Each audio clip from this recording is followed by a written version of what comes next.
Bismillahirrahmanirrahim. Assalamualaikum warahmatullahi wabarakatuh. Subahul khair, subahun nur.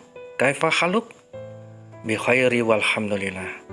Alhamdulillah anak-anak, pada pagi hari ini kita bisa bersama-sama berjumpa kembali dalam pembelajaran jarak jauh untuk materi fikih. Hari ini kita akan mempelajari tentang tanda-tanda balik, haid dan ikhtilam untuk kelas 4 semester 1 Madrasah Ibtidaiyah. Kita akan membahas tentang pengertian haid dan ikhtilam, kemudian batas waktu haid dari suci, hal-hal yang dilarang dari perempuan haid, hal-hal yang dilarang bagi laki-laki junub. Kemudian kita akan membahas pengertian haid. Secara bahasa artinya aliran atau sesuatu yang mengalir. Secara istilah yaitu darah yang keluar dari rahim seorang wanita pada waktu-waktu tertentu yang bukan karena disebabkan oleh suatu penyakit atau karena melahirkan. Itu adalah pengertian tentang haid.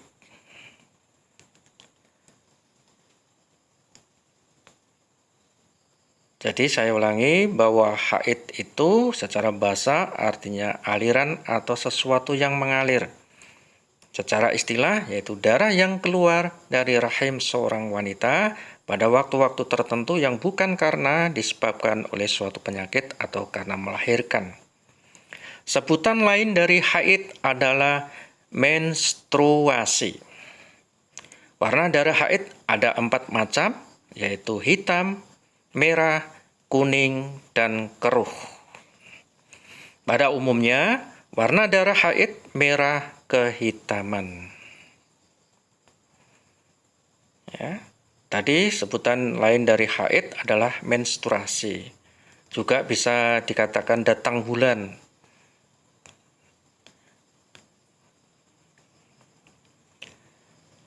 Ya.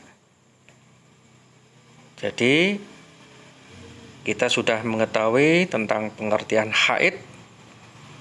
Kemudian kita juga bisa mengetahui warna-warna darah haid. Itu ada 4 macam, yaitu hitam, merah, kuning, dan keruh. Pada umumnya warna darah haid merah kehitaman. Jadi ketika anak-anakku, terutama yang sudah berusia 9 tahun, pasti akan datang masa-masa nanti kita akan mengalami masa haid itu. Jadi kita tidak boleh khawatir, ya. Kita nanti akan diberitahu, dibimbing, diberi arahan oleh ibu kita atau saudara-saudara kita yang lain.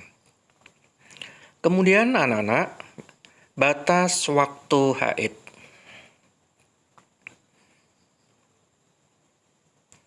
Kapan batas waktu haid itu? Ya, minimal atau waktu terpendek adalah 1 hari 1 malam.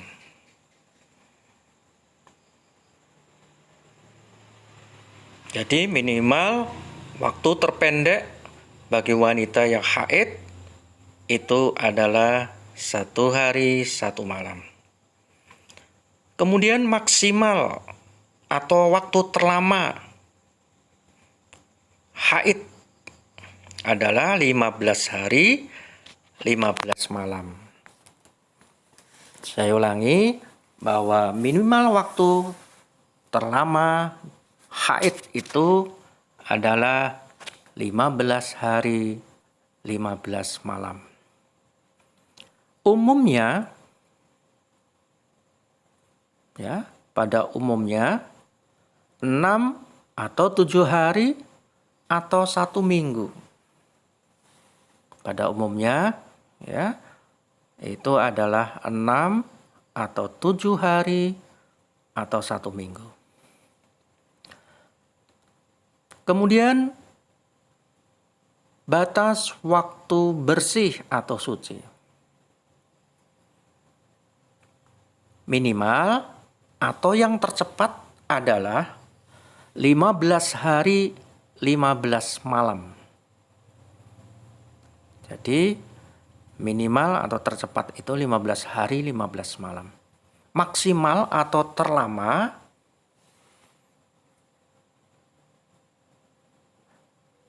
maksimal atau terlama yaitu umumnya 22 sampai 23 hari atau 22 atau 23 hari. Itu batas waktu bersih atau suci. Jadi kita sudah mengetahui tentang batas waktu bersih suci. Jadi minimal tercepat 15 hari 15 malam, maksimal atau terlama umumnya 22 atau 23 hari.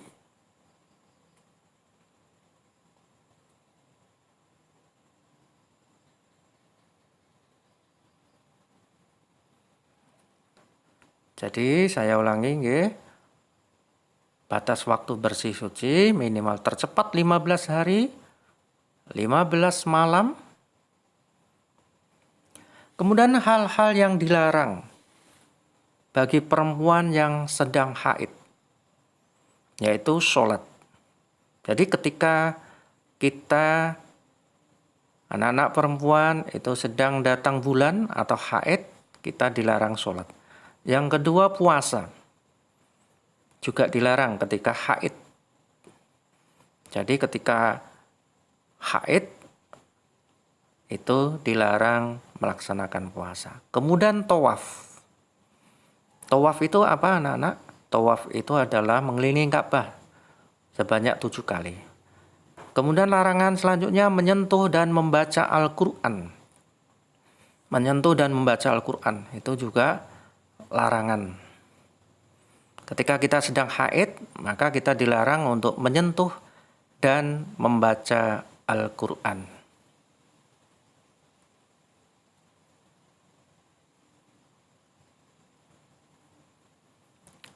Kemudian kita juga dilarang iktikaf atau berdiam diri di masjid. Jadi ketika haid, kita dilarang iktikaf atau berdiam diri di masjid.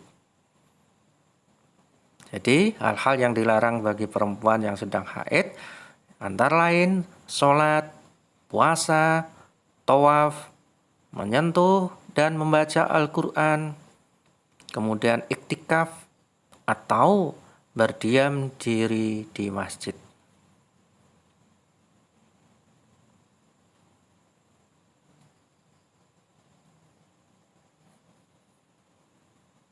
Kemudian juga berhubungan suami istri.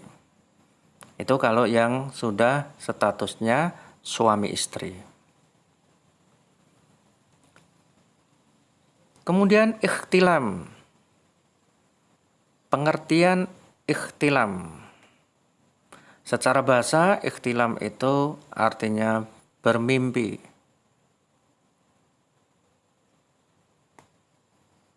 Secara bahasa, ikhtilam itu artinya bermimpi. Secara istilah, yaitu mimpi keluar mani atau sperma. Jadi secara istilah yaitu mimpi keluar mani atau sperma. Yang menjadi penekanan hukum agama terkait ini adalah peristiwa keluarnya sperma, bukan mimpinya. Karena yang menjadikan seseorang berhadas adalah keluarnya sperma.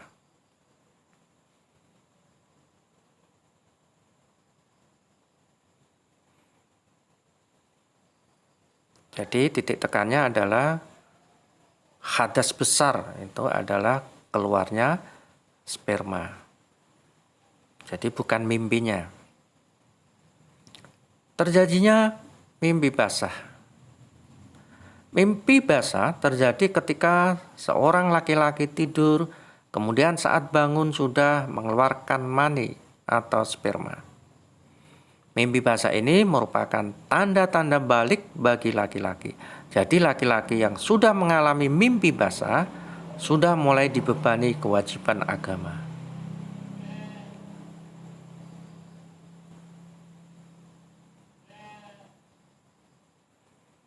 Mimpi basah merupakan sebuah hadas besar. Orang yang masih mempunyai hadas besar disebabkan mimpi basah disebut sebagai junub. Jadi saya ulangi, orang yang masih mempunyai hadas besar disebabkan mimpi basah disebut juga junub.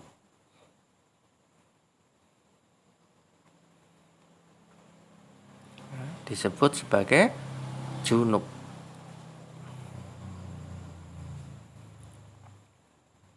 Hal-hal yang dilarang bagi orang yang sedang junub. Yang pertama, sholat. Ini sama dengan apa yang ada pada diri perempuan ketika haid.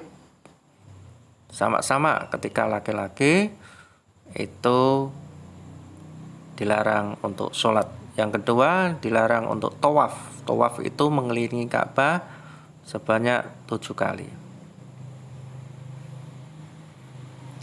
Kemudian menyentuh dan membaca Al-Quran. Sama dengan perempuan haid. Kemudian iktikaf, berdiam diri di masjid, juga sama.